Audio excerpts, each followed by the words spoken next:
These are not the droids you're looking for. Okay. How you guys doing? Happy Earth Day. Yes. All right. Joke of the day. You know, I was wondering why that baseball was getting bigger. Then it hit me. Yeah. I don't write them. I just read them. All right. So what I have for you guys today is we'll kind of finish talking about the Johnson administration in terms of domestic stuff. Um, so the big piece of Lyndon Johnson, of course, is Vietnam. So we'll start that in a couple of classes. But for today, we'll look at his domestic policies, in particular what he called the Great Society. So Lyndon Johnson's political idol, was FDR, and so FDR had the New Deal. Lyndon Johnson's going to have the Great Society. So that's kind of what this is, a massive, uh, domestic policy, tons of legislation, huge ambitious goals. So that's what he's looking for. In addition to that, also Cesar Chavez, who is a civil rights activist, labor activist, who doesn't get a lot of enough attention as he should. Um, and so talk a little bit for him. And for homework, you have a reading from his to kind of put him in perspective. Um, so yeah, so that's what we got today. Friendly reminder: you do have a paper which is due next week, in less than a week.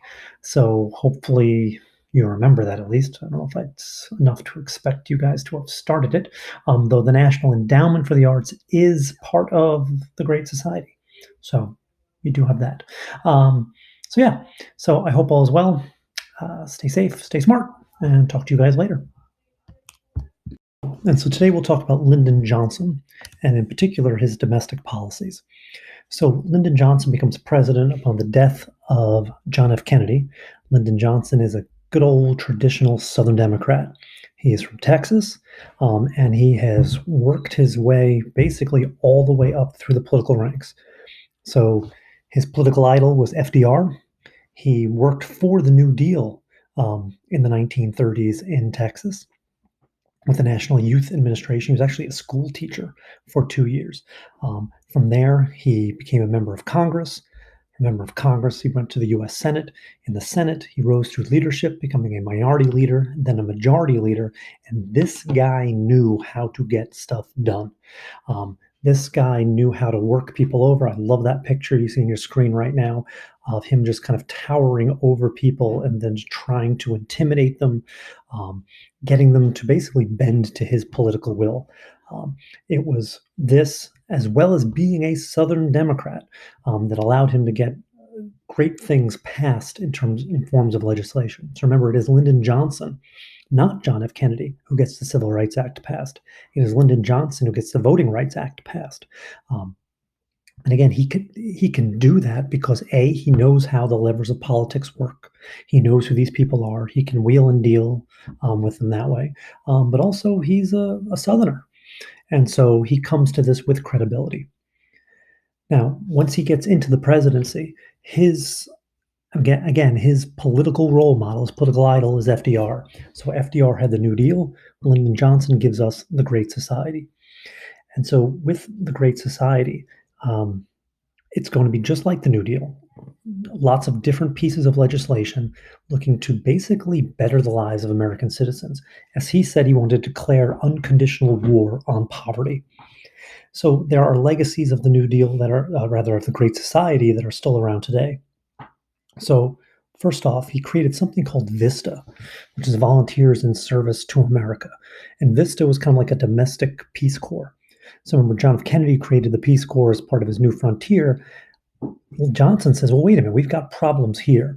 Let's send people into inner cities. Let's send people into rural areas, and let's bring about change. Let's have Americans helping Americans, and so there are still forms of Vista around today.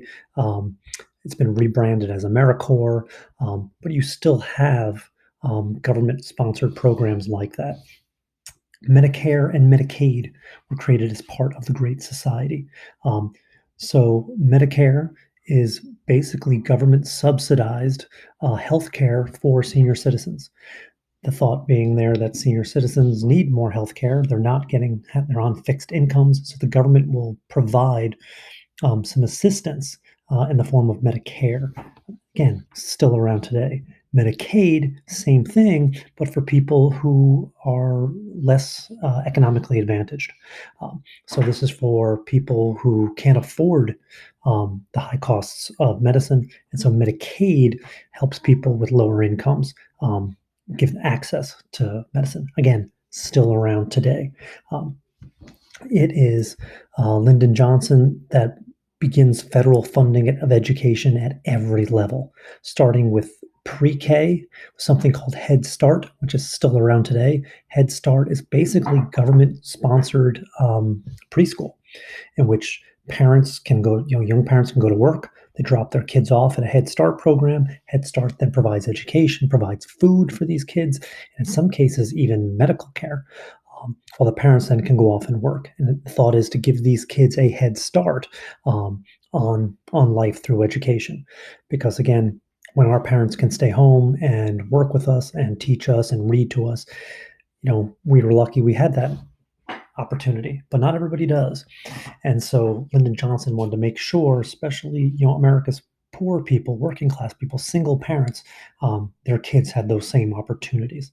And that education funding continues all the way through an elementary level, high school level, and the college level. Um, and again, that is still something today that the government does, funding education at all levels. It is Lyndon Johnson that creates the National Endowment for the Arts as a Cold War policy. And he puts Jackie Kennedy kind of in charge of that. They also build a National Arts Center in Washington, which today is called the Kennedy Center for the Arts. And again, you have your paper, which is due next week on that topic. But again, the NEA, he saw that as a prime example of what makes us better than the Soviets or communist countries, that not only do we believe in freedom, but we also champion it in our artists. He created a Department of Transportation, a Department of Housing and Urban Development. Again, the Great Society was like the New Deal. It was prolific, big programs, expensive programs, social safety net. It was amazing in what he set out to accomplish. The problem is the Vietnam War. And the Vietnam War is going to take energy, money, other resources away from the Great Society. And unfortunately, the Great Society never truly gets fulfilled. But there are legacies of it that we still have with us today. In terms of looking at the plight of the poor, nobody's poorer in the United States than migrant workers working on farms. And so Cesar Chavez was a civil rights activist fighting for Hispanic Americans, Mexican Americans who are working on these farms, and they're being exploited. They're working for horrible wages. They have no health care. They have no voice whatsoever.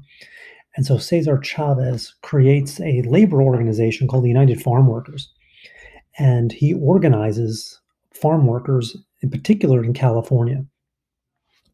And with the rally cry of Si se puede, he organizes a massive grape strike in 1964, culminating in a boycott of table grapes. And what Chavez does is he sends members of the United Farm Workers across the country, right? So the grapes are grown in California, but for the strike to have impact, you need people to stop buying grapes. And so what he does is he sends members of his organization all across the country, and they would stand in front of supermarkets. And as people walked into supermarkets, they would say, "Hey, please don't buy table grapes today." And then they would educate them on the plight of these farm workers. And it worked. It took 5 years, but after those 5 years, basically the farm workers won. They got higher wages, they got benefits, they were allowed to organize, they won collective bargaining rights, the ability to unionize, and of course, once workers unionize, they then have a voice in the system, which then allows them to better their conditions throughout. And for homework tonight, you have a letter written by Cesar Chavez, kind of that talks about the plight of migrant workers and migrant farmers, and so forth. So